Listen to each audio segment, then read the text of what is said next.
I mentioned someone was say Emfa Emma when I said the Union name na Ahmed Swale or no investigative journalist ever my Ghana emo na a year January na dan that also don't see a fimpino and I don't know emo no be a corner to baby and no ebe na busia fie ewo Madina ene what the Winipa was to say will nimho be than a Lusu Cranton copy mu ewa Simbia Madina Magistrate Court was share so sanso and final contra post for a cocomobile.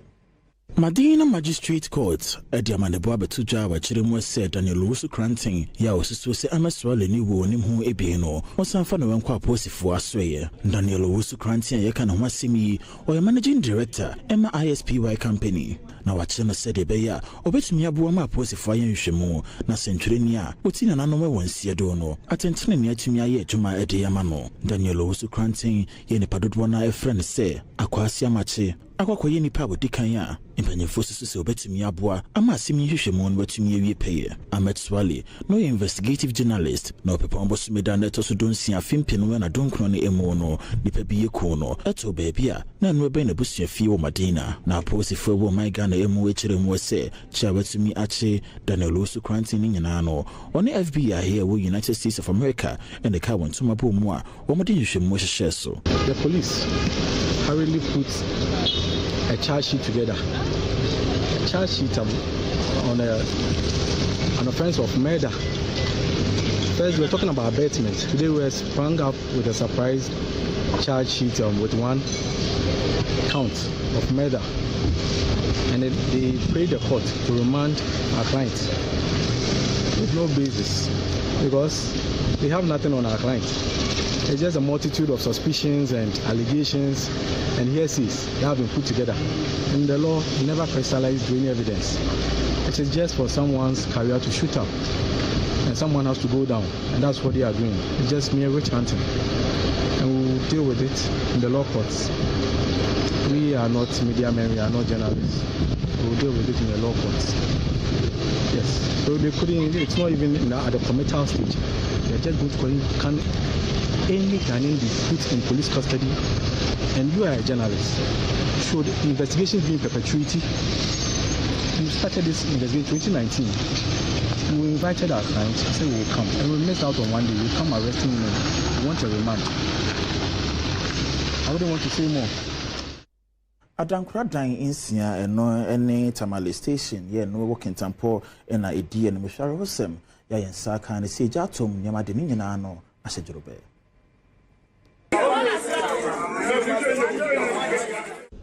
One more tete ben baby a eje ito ye etimi buaye a emofra nan ya no wo hyedan ni mu no oyi wo mu piye e wo mu se wo memprade mu oden de nenso nyapade bebre e na ahye edum jejuma ekono etimi eba beduru ho no mu a wa kire se oye won hwehwemu a enche ode de kode airport ye de ja hyehyɛ yi ba ye ba betu edwa nipa asem ni si ye ne hunu bi e kire se ewi salanana ebe deni ene ehu a jasoy to enim se dimuna so enye enim se kura se fie na echi nke ba ya na ehun se fie na echi e ba e kura na nkola no de nkola ya tima yi nkola mi ese omu ina mi bibian ha enya omu enwachi elder Gideon Donyina ochiame ko feature me ya wono mo nso onyapade bi ahye ne Adom Kasee atwetwe enkomo a wode won hawo atudwa am say me da ha na me baba kwa wuti me mo da mi so so ha di makron say ba beda ndi me ba na me du ha na sisa mo ka bi say ada na wisie efi ha kumu sa no ana me twam du ha no na dawi na nkora no aso da wisie kumu nze ade na mo ye sama na di na akwa du ha na say umi gate no no mama is a faroko while go get to outside while outside what is a faroko na kan kura no that is say for so yes come means e be fa so yimi kura no me ba na say me ha de asi atwa mawura Mr. Dan no amaja ne gina mu ha den tim de ne de bowuram omoma me nsu na me tu nsu ogu na me wuram sansa fa ba na ambodi na ya duma wi ama akofo me na na say awi to omoba na say na jawo na mo de nsu 2 months later no enkokonko na eja to ho mokopie mu wonkoko enso so dia DO2 Samomante no ye municipal fair commander with a sire to Kromafo nyina enim si jasesem no man man so e ho no ntise bana som de nyina monkane ye adwuma e yo momo mani enko ho pa we ni nyina no esi enam stores no bia na fitin shop kan ho ye ja etomu e won kokonti Dom Prefitin shop here no eben Absa Bank won koko amanebo abetodwa e chirimu adia stores no bia wo honom eja atomu na hye munyama nyina adworobe abra ya manebo ni akosi dwamena ene fire commander yo ko West Municipality DO2 Samomante atwetwe nkomo no odetu just say apelo Tokios na two other shops na ejano fully developed stage is ejano ada konanim until you say a free additional pump. The Maya Tunsa free fast station or price. And I intend to almost on buy on the Kayam. And I go any price we do my eating a so dynamic. Now, the passing now you do the new now containers are done to money now is a ship. Now, near it Emma community no upload and say a few and then other commercial buildings in the it will bomb by and wachi one more pia won ho kan ye we say just shem ye emo and so ready to just say Pama de ewa ha say me machine nyina say me kwala machine nyina ase kofo ne ma ni nyina ase ti we de yesra ban so mehu ye mobo na hyehye ni ma de sai ba no mu aye no mu si ano kwa ma say de ye bre obi na ye sa de because obi a madwuma omo ho no obi a madwuma hu ehu ya ne say ja no ahya ase me de me te ben ha ya ti ja ne koso nyina na me wa ha investigation say obi na ye sa o say bibi na e koso o omo nye na ye hu na tuo ntwa ne we de e say de nkokọ ye bre me nye ma die ma mfa ba kra me bibia me dry di bibia ma mfa hwe Kane Ghana National Fire Service Commander Yowa Hafumantam ni emu ACFO2 Percy Wodoyanan and so where they to Ghana by when say Jumano were buying bomodian so between hunu hawa one when nam munkadia would be on for more when a pen bit in Yabua Amaseja eto baby and tempano with me a juhon wadumno. ACFO2 Percy Wodoyanan and Kane Ghana National Fire Service Commander no Hafumantemu or the Atuaban enim say Bay and Kakadia wode Edumja and also wode ko ejashishia wo meimuno obanu no so. Proposal bia fire service as expertise ya ma o mo na banhwe no mo ai if you say if you go so ha o fa woni fa o kwa akokusi kasapi fire station dey na wo fire station dey ni wo this say if you go so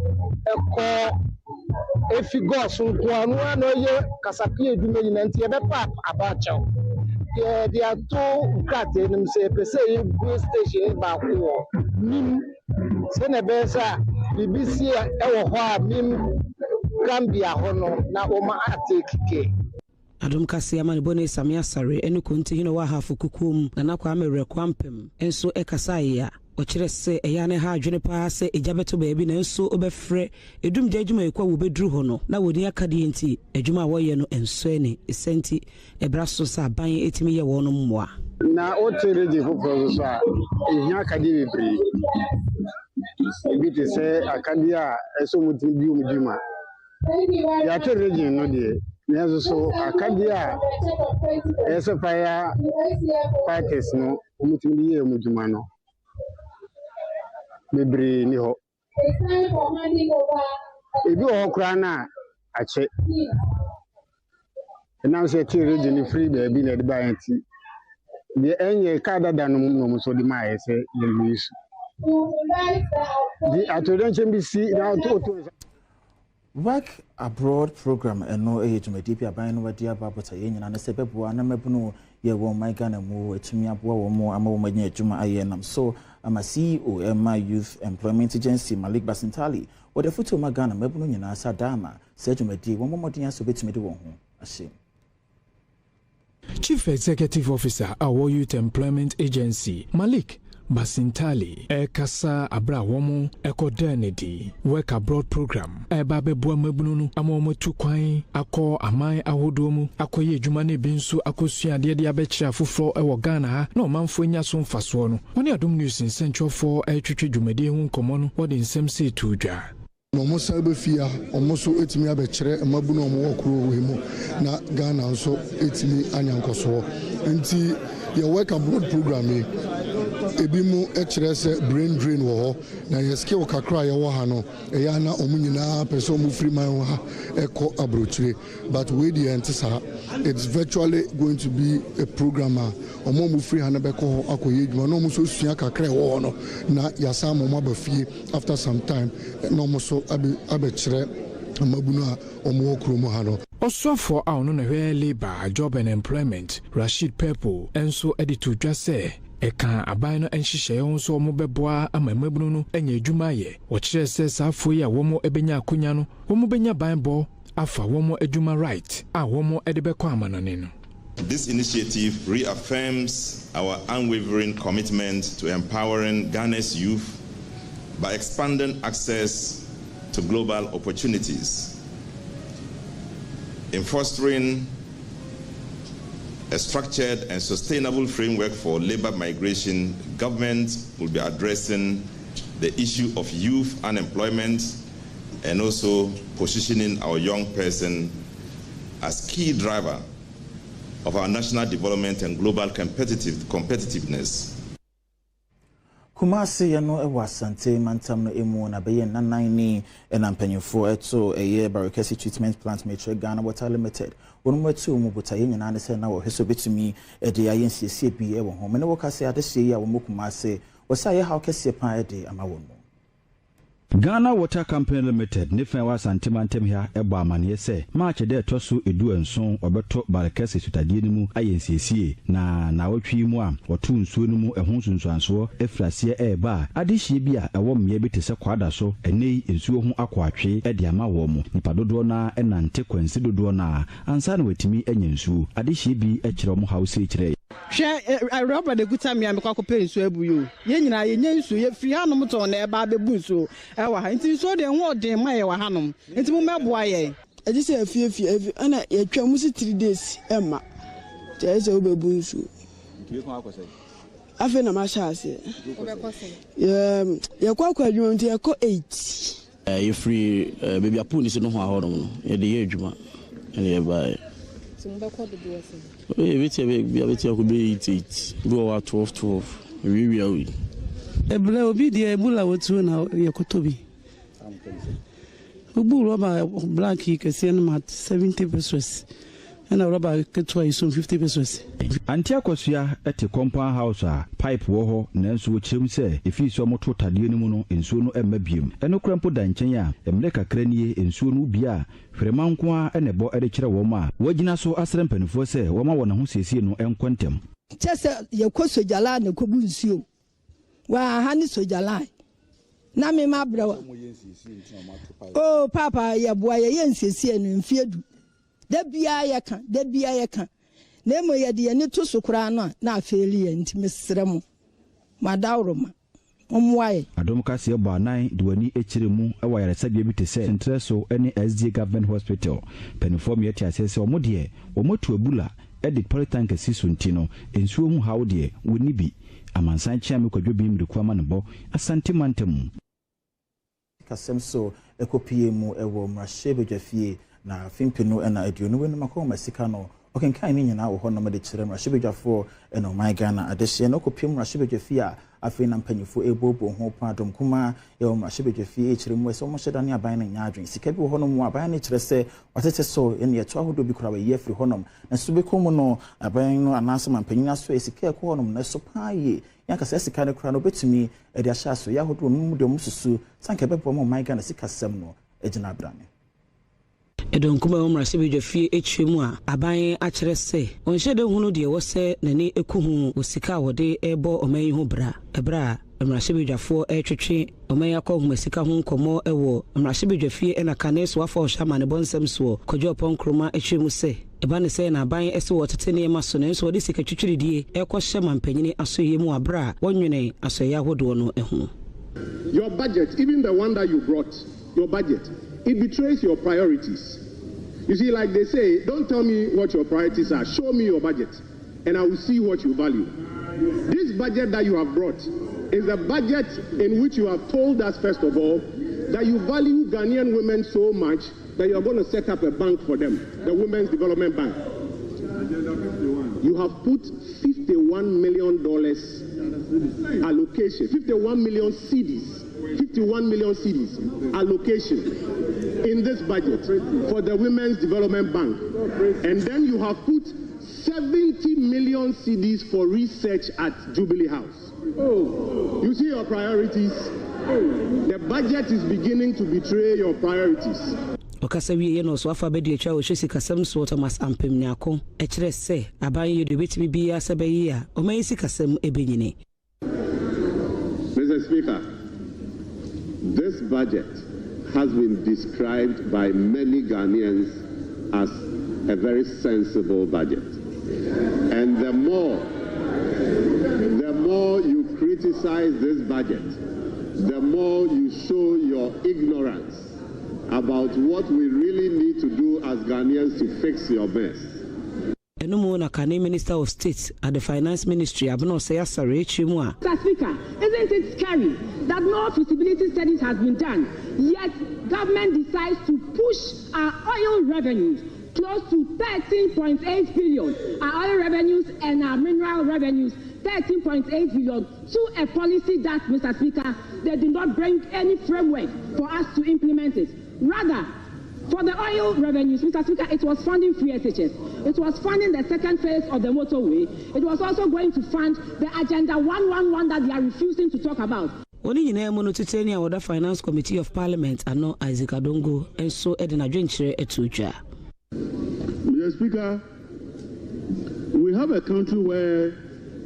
the government of the day was looking in all places for taxes. Every least excuse, they will impose a tax.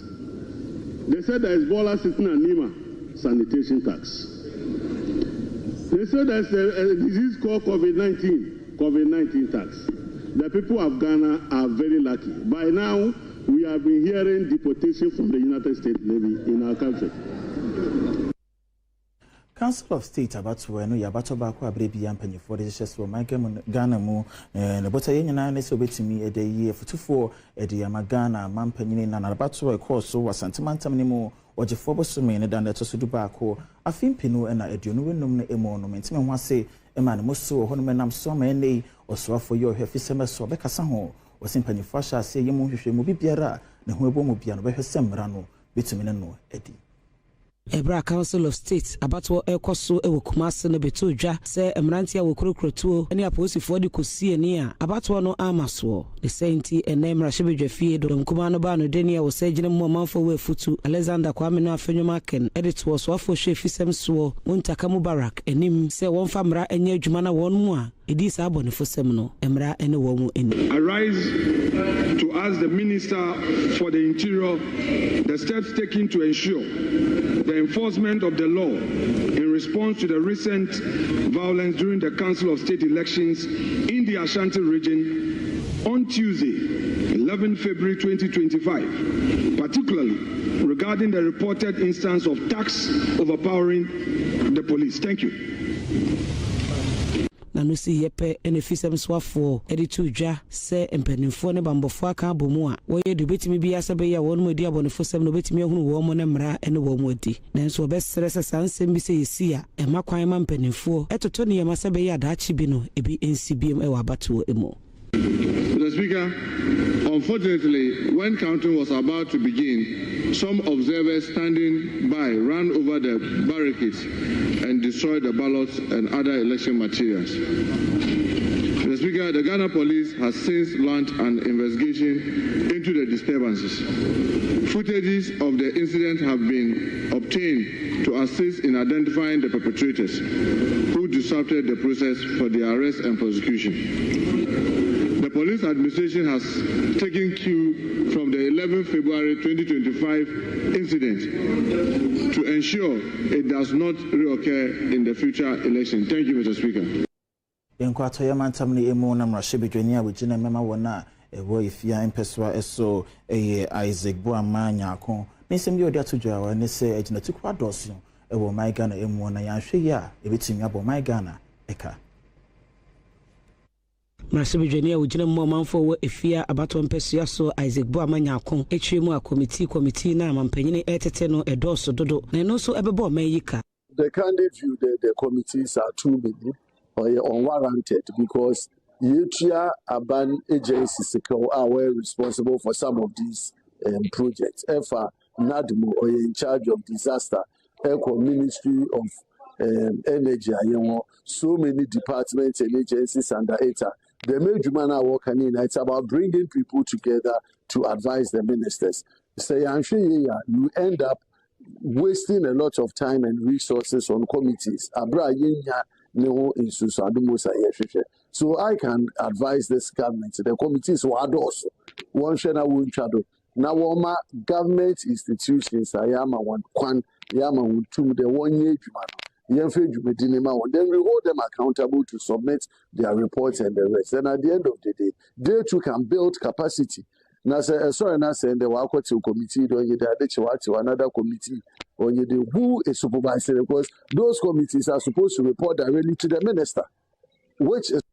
So, Copimu ever confirm persuade Swadi Bako hard dream plan ye a apomodin sem cromafo Tremudi atwape and it's a hobby here pass sempany first so ye apomodin sem so if it's medium many actually honor my hobby a wapomodin and a fapomodin hobiano, which me share no CC.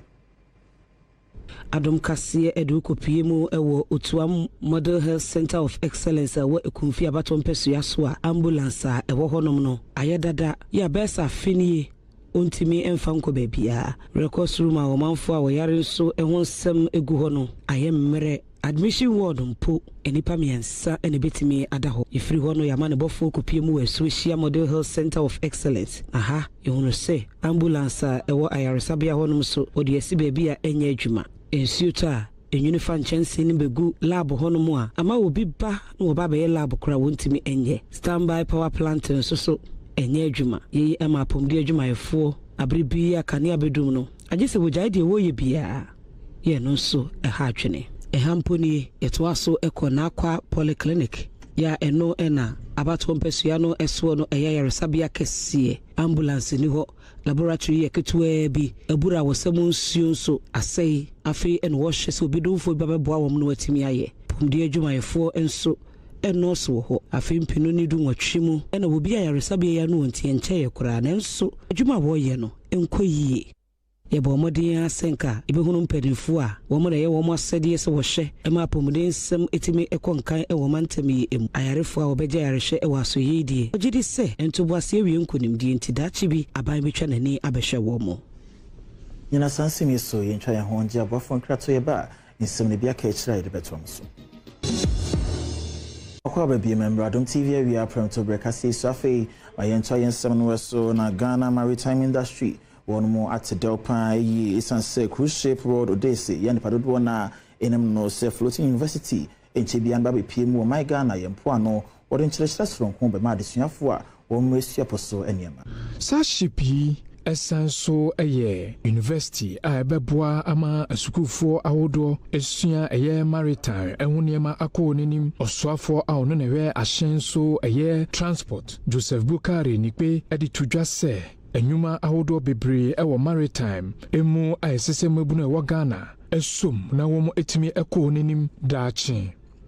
Every country will want to take the opportunity or the advantage of harnessing its potentials. The sea is here, is a potential for us to be able to train our people to take advantage of it and get works. That is why it is of importance to we, the Ministry of Transport, and the government, that we have ship owners who have turned their ships into universities or semester sea universities and training students. And it is our belief that the Ghanaian youth will take advantage of these opportunities that knocks at our ports every time we get such opportunities. Director General Ghana Maritime Authority Kamaldeen Ali enso edi to just say dwumakuo no ebehwe se womo ebeboa amasa shipi a eba Ghana nsusu no eso abamfaso bebre. Cruise ship vessels are very important for each country. It expands opportunities, it brings businesses, and it also exposes the country to the international community. Ghana is increasingly having cruise ships coming. Our work and working with our colleague agency, the Ghana Ports and Harbour Authority, is to make sure that the cruise ships' calls will come in a way that they are having the best of handling when they come into the port. Of course, the landlord of the port is for GPHA, but we also provide certain regulatory activities regarding the entry of the port. Donkumano ebano deni ya wanukru ya yamrashibe jeni wujinemu ema wane we fitu mpeswa so Alexander Fenyomaken ene nsembe brenano will beside for IGP ya ye ne foforo COP Christian Tete Yohuno ni fia wedi ye ho se donkumano nyadia wonu beja ya mana kosa wonu mankasa befato ho so ayenhwemu bi esese wonu ye ne ekire omemaga de hye hu no mfia kasa wedi. Adom kumane ba no deni Alexander Afenyomaken na ekasa ewo mayimra shebedwafie wo kira oswafa wo hye aban kita hudie suo ekasa ewo mra shebedwafie no wodi tudwa se posidom sahene Christian Tete Yohuno asisi aban ayi no wache wo posi adwuma ekuo no be se mfie aduanan ne senti ebresem no wo boko wachi no akwa akwohye opanyini mfie awadi sanse wonim se ba posi adwuma ekuo no adi mfie du nwotwe dunkuno anasa aduo no ensem bia wodi tudwa eni. The minister in his answer took the opportunity to introduce the new IGP. I want to congratulate him on his appointment. Suffice to state that in the statement from the minister responsible for government communications, he told the country that the new IGP has spent 40 years in the service, 40 years as a police officer. So at the right time, we would calculate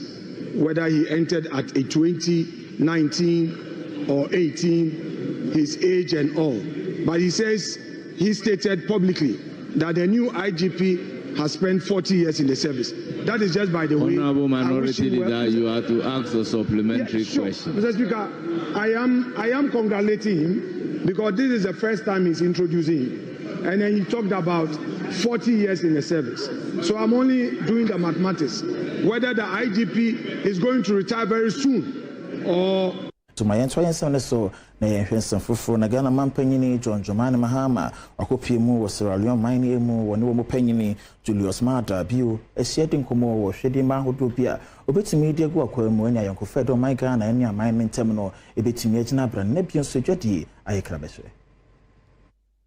Mampanyini John Dramani Mahama ne nabadwafo ene ne wakwa akopie Sierra Leone mine mu a mampanyini Dr. Julius Maada bio ene ne mpanifo ama won mu akwa aba ne nyina ayenkita hudie ene edwadie ho nsem a opeso wakama ne boa amayemi no. One of the most important points we agreed on was to establish the Permanent Joint Commission for Cooperation as quickly as possible so that it becomes the institutional framework for us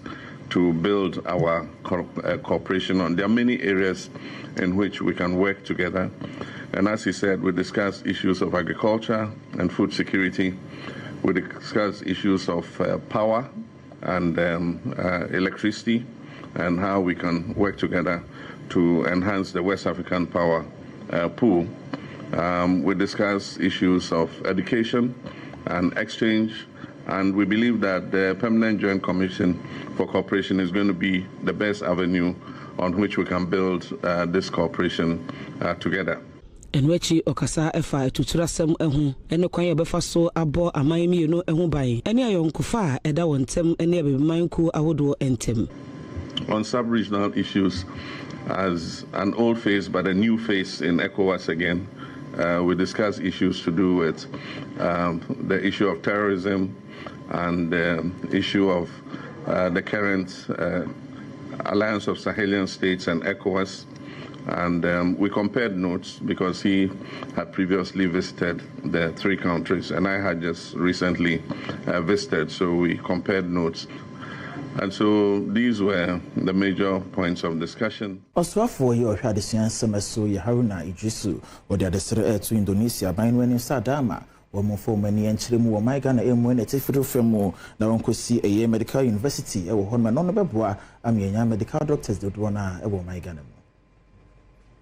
Ebra Honorary Consul of Republic of Indonesia, Pascal A.B. Royce, Eba was wafo share and womesuya so Haruna Idrisu, and Ason Sra and Waditu just say, Ebra so sa maimi no ebetimi ajere won mo yonko fam na boa ama enwomesuya famuno, empuntu aba. Ura Idrisu enkasa yemono ochire mu se, ebeyanka, oni Indonesia maino. Enka momuna wonsi Medical University, ewo my Ghana tififem, nemoa entity adokotafo bebre ewo mayimo.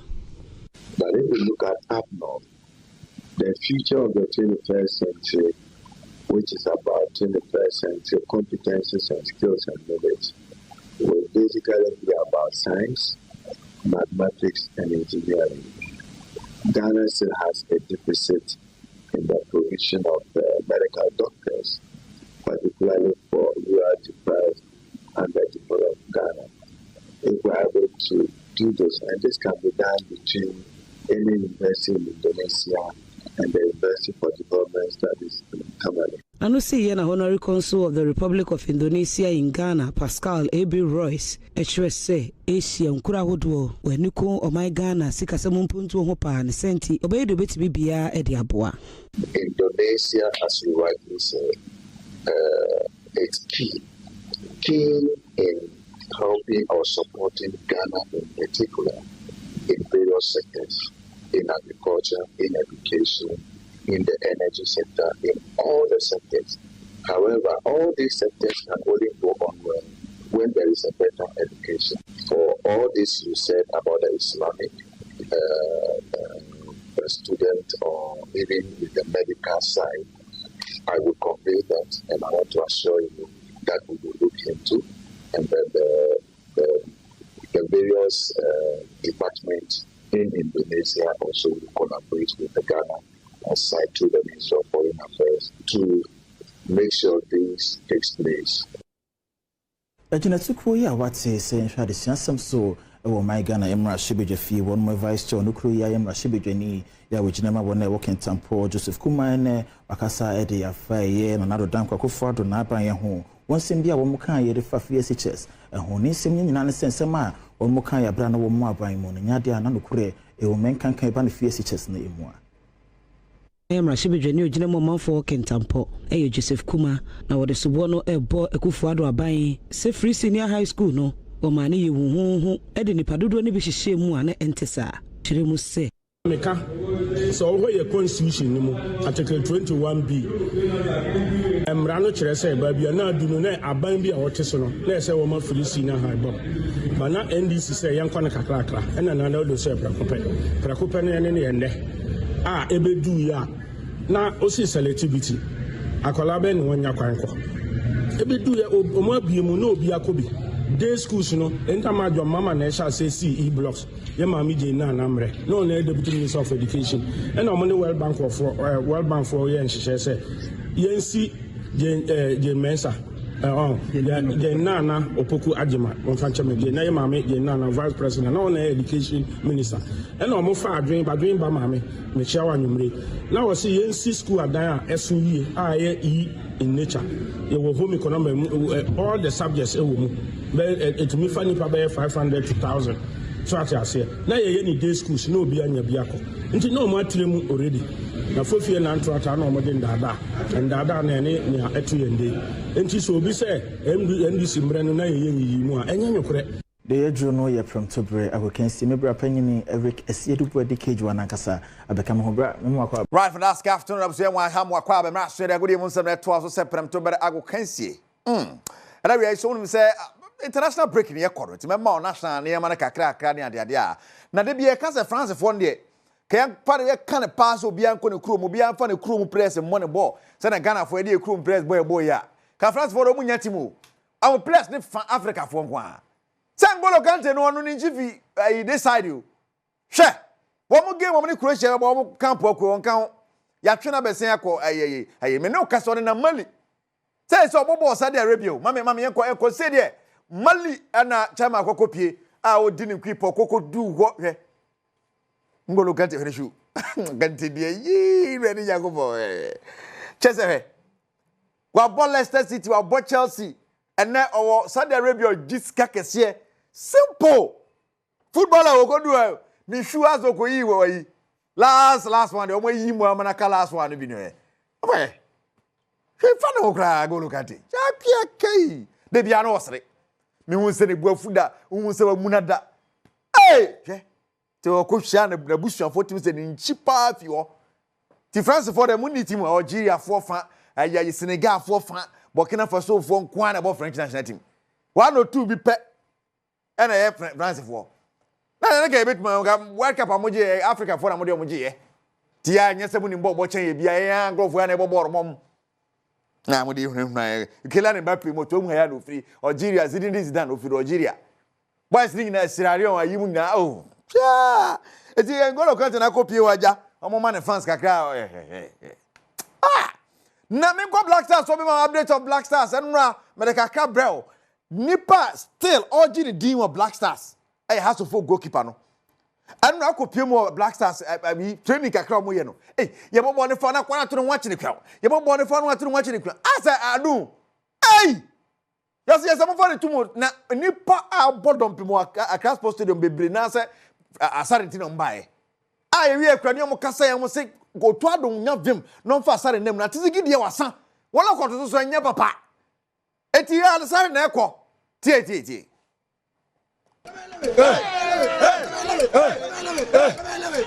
lebe zama to zama atinga Bleo, Adom. Who are we here for? Let me repeat. Who are we here for? Thank you so much. What do you expect on Friday? Yes, he needs to be the tournament keeper first. Very good. So when he's catching, he needs to know he's a confident. So see the stuff we've been doing. I think when they play no, it's showing Sulia. Let me tell them something. You see, Benjamin Asari is the number one professional goalkeeper in Ghana. In Ghana Black Star, all the keepers, Benjamin Asari is the best. No one. I want to tell. Let me wait. Let me tell. Fatah Dauda and Otuado say they should keep Abe. Benjamin Asari just 45 minutes. He will show them the love of the game. Thank you. And secondly, you see Benjamin Asari when he's in a wow. Sebaya Chema Oto. Benya vim edi asare atum no eno ni asabro so the first day can just be a bonus samsa you be the Friday e be kwa wie wo re Accra Sports Stadium meje ni makatachi na watu aso kejwara nkasa ni Erica Siedubuadi amesama akwa bebia mi na afi yento ayen nsem no waso na wa fimpinu na aduonu wenu makon masika yosoafo yohwe maiga na sika sem so kenkan ye no o ma no etu dwama ye nyina ye TV sente kra na bana fatu no so sadesiafo ma ya obama wo pasa wonje wom kapre anate kusempo bia nam so amadesiafo ma ye ya won ewo boase o sectek omo de abasobo e magana mampani so shebo na obedi so most of the girls no ebi mu sanitary pad e ya almost to say abansi obredia edanasi menshia no onkoso of family students because most of the girls no ebanisa bebre na ho say ebi mu ni bi to say obredia edanasi omo ma class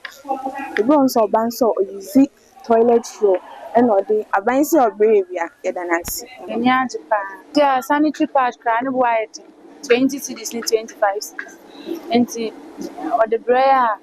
the one here na esanso danasi enye obia ne benya sika mfa so bebre bema yetinya ye save go 20 cedis no month bia se me de to hono ma metimi dia to bibi foforo dia ye me wana metimi dia akamadisu asem ne dia ni so obe maintain ni say for the back class obesesa no be say ti akatu na atre obeda dom open so be training be 1 week and say 4 days ne wi ansa no back class ti mo nya say bande boy Sabina Crofrom ye Krubia no watchma kwa Woma municipality Asante Mantam ne emu kromafo ho no mo chiremodia wo monso gujamu esiropan ho na sesi aba be hye wo no so se anhwa na yade bi atiatese o wo no mekuro ne mo nyina ne yewura bi a wasum e wo kuro ne mo nti Adehia ewo sabin akrofum a ewo atwoma kwa ngoma mansin mu ewa asante mantem ha nei wo su frem panifo se wo hwe won potem ho a ball bi aba peso wo mfinsha bebreni a wo to nsa frem panifo se wo mra won sabam wo kirem se wo hwe ensu a ama no homne so nansen a wo suro se kina bi ball no enkan ewom ene ahomete a de bra Adehia ho no na yade bi abefiri wo mo awraw sometimes na omo share nusi I'm a human man, and a sentiment from why my woody declare now bread. So, yeah, what can we say? The something for a buana, but maybe be a from Bolle, dear high. In short, talk about any bobo senti, said to fire swen. Am I a movie crying at typhoid? A moon once I would deny the boy, see one once and be seen now so. Oh, for no one, yes, a man found now, dear, you need to me, dear. And one said, "Yali, my high campaign. Ya can't see a new beer monument, yes, stress and penny for my boy. Now, almost so crowded and we see any intimate and answer a diaper, ya daching to me about Nahasa, near she again. Yes, penny for some of my boy. And when you will be mine. Because you are her, my mate will take your two. Now, a bulafa, and so on, 2 years, Raman campaign for me. Bola ndi kabudi hujuma mayeni ankeye nanke sremo ananka sen kombetime ye free hakura na anka wineti mi aboy afi yan hwede yakoso ene gidi ansusu emu na amrado wono wo yadwumtini ba ko wo my Ghana emu ya rape tojuma kese nye easy na nsem bia wono me yedi hu komo wo kire mu semre bi etwa mu o ina ajesenka oni obebi din komo no ne no watena ase oba no busane se apart from a year enwuma a woto no yi si nchen a adwuma ba ebiem ena boy nam so ema wo di blog